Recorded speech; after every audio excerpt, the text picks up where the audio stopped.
Bonjour, aujourd'hui je vous présente 10 mots d'argot indispensables en français. L'argot, qu'est-ce que c'est? L'argot, c'est le vocabulaire, les phrases familières. Ça veut dire qu'on ne les utilise pas au travail, mais avec les amis ou avec la famille.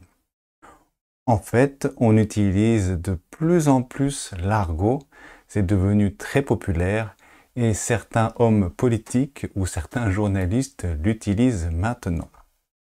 Avant, la séparation était vraiment très claire et maintenant, un peu tout le monde l'utilise. Mais bien sûr, je vous conseille de l'utiliser avec vos amis français en général. Moi, je m'appelle François et je suis professeur de français ici au Japon. Et je fais cette vidéo pour vous aider. Allez, 10 mots d'argot expliqués en français facile. Premier mot, maintenant je suis dans ma baraque. La baraque, qu'est-ce que c'est? C'est la maison. Alors on peut dire rentrons à la baraque. Allons à la baraque. La baraque, c'est la maison.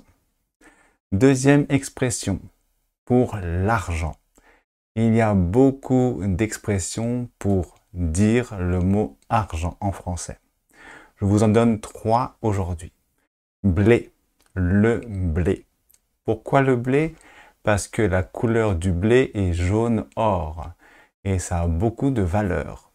Donc on dit à la place de l'argent, j'ai de l'argent, j'ai du blé.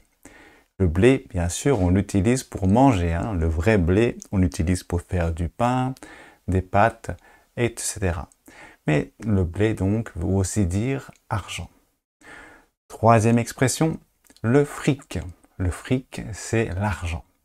Le fric, le blé, l'argent, c'est exactement pareil. Quatrième expression, les thunes. Les thunes, c'est aussi l'argent. Je n'ai plus une thune. Ça veut dire que je n'ai plus d'argent du tout. Ça remplace les euros. Je n'ai plus une thune. Cinquième expression, bobo. Quand on se fait mal, on est blessé. Et on dit qu'on a un bobo.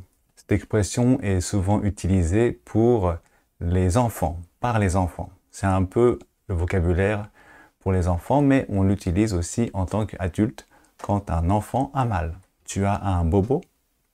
Sixième expression, manger. Pour dire manger, on dit aussi bouffer. Alors bouffer, c'est manger de manière rapide et pas très polie. Si vous bouffez, je vous conseille plutôt de manger et de déguster. Septième expression, frangin. Un frangin, moi j'ai un frangin, je n'ai pas de frangine. Un frangin, c'est un frère. Un petit frère ou un grand frère. Il n'y a pas de différence. Pour une sœur, on dit une frangine. Moi, je n'ai pas de frangine. J'ai un frangin. Neuvième expression, pour un enfant, on dit un gosse. Attention, pour dire des choses négatives, on dit plutôt un sale gosse. Un gosse, c'est un enfant. Dernière expression pour encore dire le mot enfant, un gamin. Un gamin. Si c'est une fille, on dit une gamine. Attention, gosse et gamin sont souvent utilisés de manière négative. Ce n'est pas très positif. C'est pour rabaisser un petit peu les enfants. Donc, on les utilise avec l'expression sale gamin, petit gamin, sale gosse. Et voilà 10 expressions et 10 vocabulaires de l'argot très importants en français. Si ça vous intéresse et si vous mettez des likes, je ferai une autre vidéo sur l'argot et sur le verlan. Je vous souhaite une bonne étude du français. C'était François pour Notre Français et je vous dis au revoir. Au revoir.